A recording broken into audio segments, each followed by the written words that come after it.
So, yun. Balik tayo doon sa 1 ha. Sa 1. So, ulitin ko lang yung natin topic lang. Suggested health activities, suggested health fitness activities funded for a cause.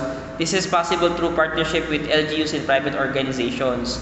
Then, pag sinabi natin naman na suggested health fitness activities that you can initiate is Zumba for a cause. Ang dance exercise, napakadali niyang i-set up kasi kailangan nyo lang ng basketball court, speakers, and instructors. And then you can have, ang maganda kasi dito, kumikita kayo, at the same time, nakakatulong kayo, tapos meron pa tayong for a cause. For example, dito sa Barangay Santa Monica or Barangay Novaliches, something like that, we can have a charity which is pag kumita kayo, magbibigay kayo ng upuan para sa barangay or para pagdating ng magdo-donate kayo ng mga walis tingting or walis or dustpan para sa cleanliness ng barangay or for the cleanliness of our surroundings. Yun yung mga advocacy. Ito yung sinasabi kasi nakatulong na kayo, naging healthy pa kayo. Yan yung mga initiatives which is very very good, which is a very good way, a very good sign of our students nowadays they are something like aware of the things that is surrounding them. Okay? Yan. Next is, eto maganda to ha. When we say suggested health and fitness activities, it does not pertain to a sporting event or something like a basketball or a volleyball or a badminton. It could be something that it will promote a welfare or health wellness for our community. For example, yung on-the-spot poster making contest. Ang niya is, for example, iwasan yung smoking in public areas. So we can have kids joining this kind of event. Pwede kayong magbigay ng ang hint lang dito. For example, bibili nila yung cartolina or illustration board for worth 50 pesos and then they can join the poster making contest. And then the proceeds, siyempre sabihin natin na bibili po kami ng mga cleaning materials for the barangay or bibili po tayo ng mga stools or bibili tayo ng mga things that the barangay needs, something like that. And these kids, sila nag-enjoy na silang mag-drawing na i-promote pa nila yung wellness ng kanilang community. At the same time, kumikita din tayo. Hindi naman pwedeng basta charity lang tayo. Siyempre, meron din makukuha na kahit konti. Okay? So, yun. Nakatulong na, naka-promote pa ng health and wellness, then kumita pa kayo, something like that. Kaya hindi naman pwedeng puro lang tayo bigay. Siyempre, kailangan kumakain din tayo. Okay, next is ito maganda rin to, napakagandang topic na to. Suggested health and fitness activity that you can initiate is anti-smoking campaign. So, sa mga naninigarilyo, there are laws pagka ang inyong advocacy is naka-angkla sa batas natin, which is hindi siya mahirap gawa ng permit. Okay? So for example, anti-smoking campaign, you can have a Battle of the Bands, you can have a sporting event, you can have a poster making event or cooking event or something like any contest that you would, hindi lang basta sporting event, it can promote wellness in your community. Ang pinakamaganda dito, kayo yung nag-start, pwede kayong kumita, and there is an advocacy in the anti-smoking campaign. Yan, okay? Kasi meron tayong anti-smoking law. Then, let's go. Then, suggested, ito na hinihintay natin, sports competition. Okay? Ang sports competition can be organized through the Sangguniang Kabataan. Pero, kung kayo yung initiate, you can have the partnership, for example, JWA, SSLG, in partnership of the SK officials, in partnership also with barangay, you can hold different sporting activities. Hindi lang basta basketball, you can have volleyball, you can have chess. So pwede natin gawin natin as a big event. For example, parang sports sa Jordan Woods. Pero we are in partnership of the barangay in Sangguniang Kabataan. Pwede sila mag-provide ng officials natin and the barangay could assist us in the security. Tama ba yung nasabi ko? Ganda na, maganda yung partnership natin. Hindi lang tayo nakatulong hindi lang tayo naging healthy, involved pa yung community. At the same time, maiwasan natin yung stresses because yung mga sumasali dyan, may mga problema yan, of course.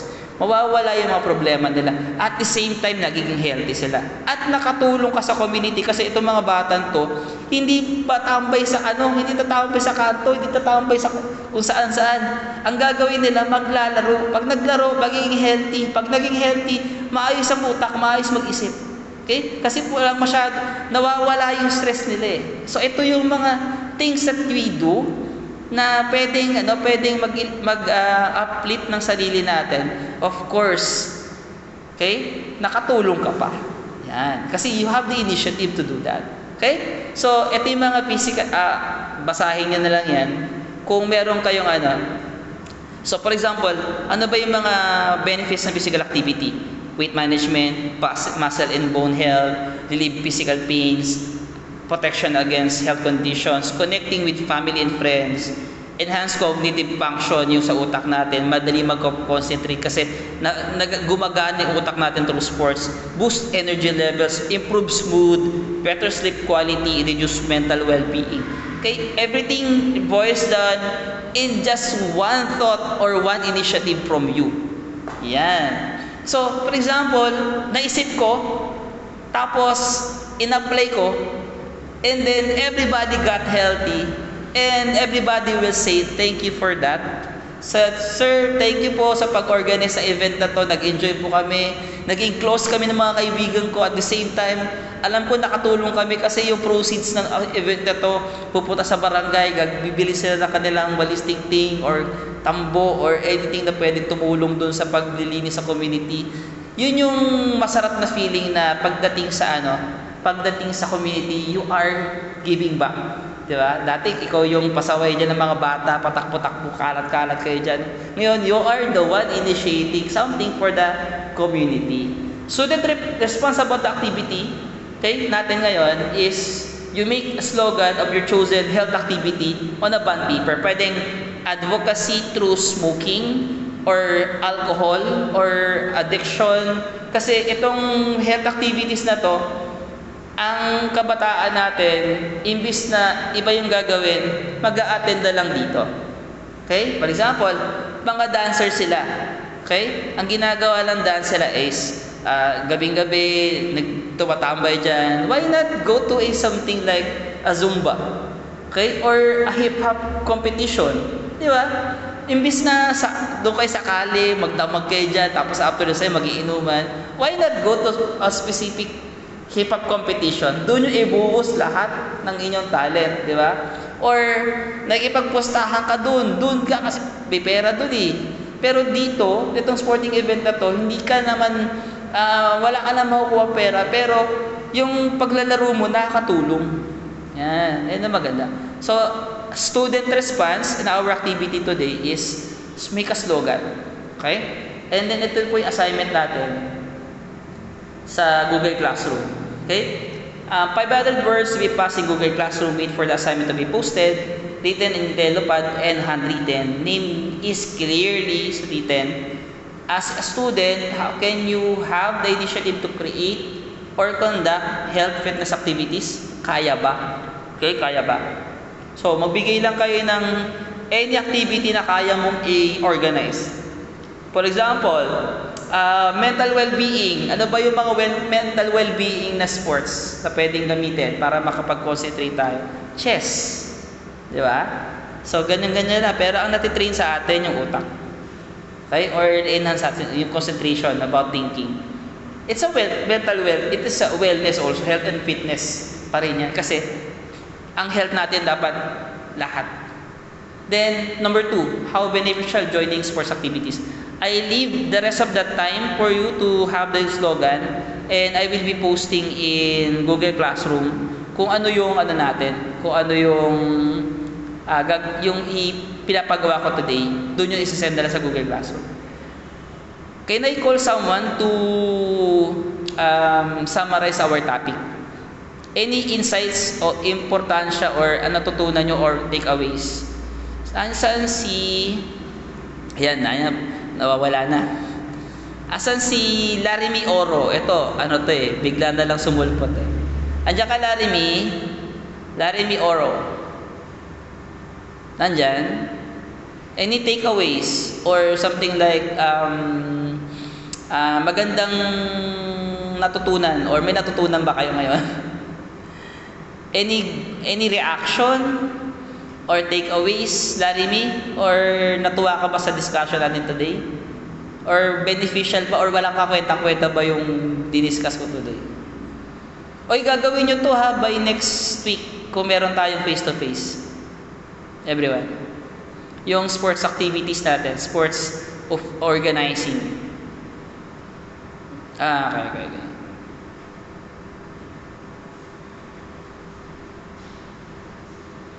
Anyone, aside from Larry, that can summarize the lesson today? Larry Oro.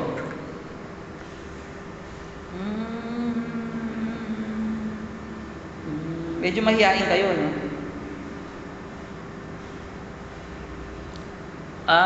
Bigyan ko na lang ng +10. Anyone could, andito yung class record ko. Anyone that wants to summarize or kahit wala namang tama at mali sagot. Basta alam na yung topic. Anyone? Wala? Wala talaga? Wala talaga? Larry, nasa ka na ba? O tulog lang? Nag-attendance lang kayo? Okay.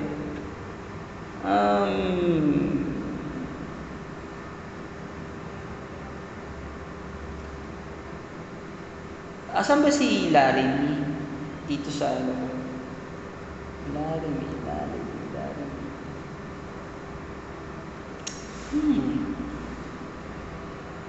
Oro.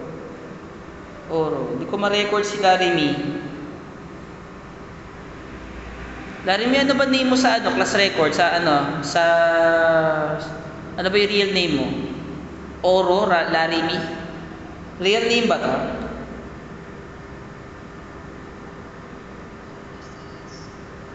So Larry. Nasaan na siya? Nawala na.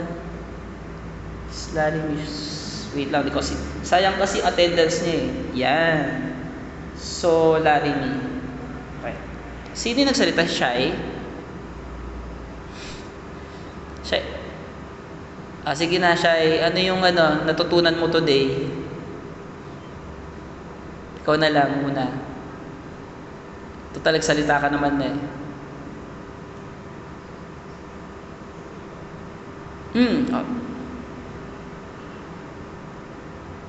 Naghang ka. Ano munang event? Hip-hop dance ba? Hip-hop dance? Hip-hop?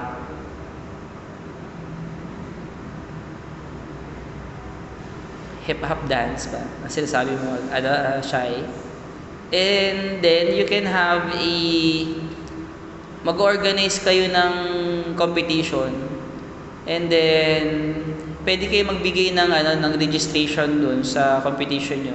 And then, number 2 is to secure the venue. Parang yung ginawa natin nakaraan dun sa Lagro, sinecure natin yung dates.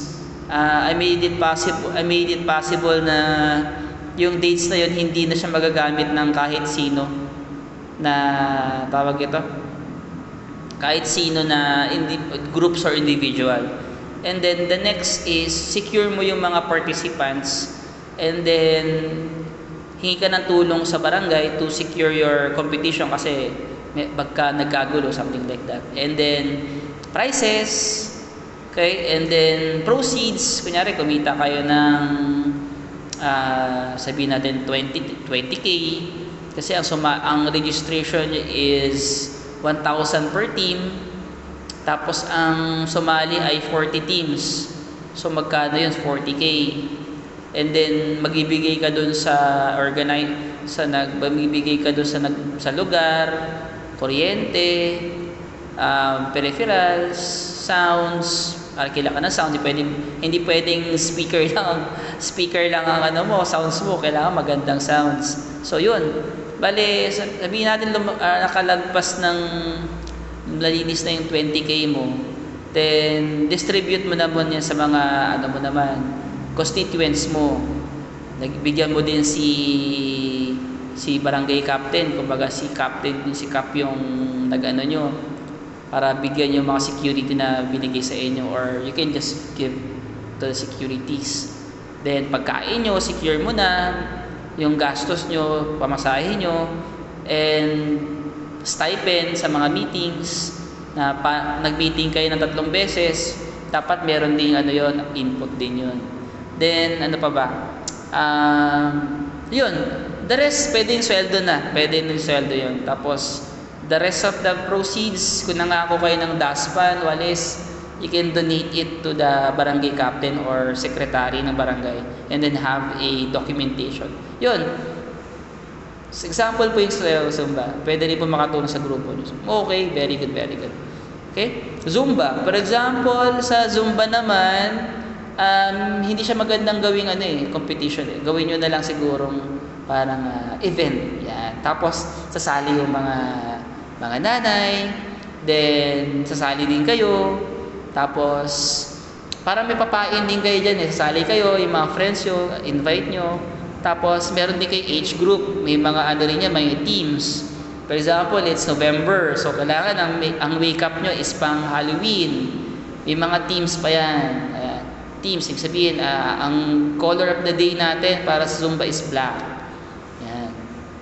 Okay? Ang passing ng activity for today is sa Google Classroom. Assignment sa Google Classroom din. And pagka nagkakaroon kayo ng problema sa pag-upload sa Google Classroom, ganito lang gagawin nyo ha. Upload. Kung wala problema, upload nyo lang. And then pagka may problema, hindi ma-upload, ibigay nyo sa akin personally. Pagka personally nakuha ko, gawin nyo is, i-record ko naman yan dito sa class record ko. And then, ito turn in nyo sa Google Classroom. Okay? Okay na? Kasi o kaya naman, pag hindi nyo ma-turn in sa Google Classroom, kasi nga, sometimes mahina yung internet natin. Yun lang ang dahilan kung bakit hindi ma-upload. Okay? Ang gawin nyo na lang is, i-upload nyo sa Google Drive yung inyong activity, and then paste it as a comment dun sa comment box dun sa activity para makita ko as a private comment, then turn in. Tapos bibigyan ko na lang ng grade kasi nakikita ko naman yan okay? Tapos pag wala talagang means of passing Google Classroom, pass it personally to me, and I will record in my class class record, and then I will instruct you to